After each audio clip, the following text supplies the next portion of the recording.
रात्री अचानक पायाच्या अंगठ्यात इतकं दुखायला लागतं की अगदी चादरही सहन होत नाही. कदाचित हे वाढलेल्या युरिक ऍसिडचं लक्षण असू शकतं. तुमचे सुद्धा युरिक ऍसिड वाढले असेल आणि सांधेदुखीचा प्रचंड त्रास होत असेल तर हा व्हिडिओ नक्की शेवटपर्यंत बघा.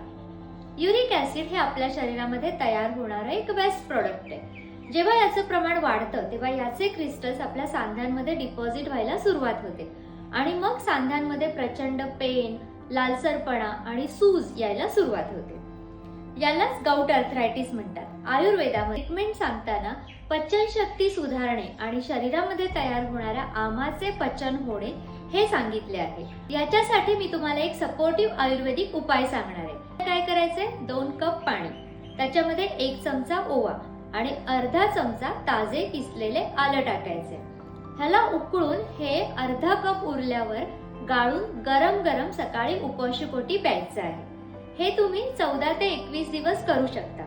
याच्यामुळे पचनशक्ती सुधारते, आमाचे पचन व्हायला लागते, सांध्यांना आलेली सूज कमी होते आणि तुमच्या पेन मध्ये सुद्धा खूप चांगला रिझल्ट यायला लागतो.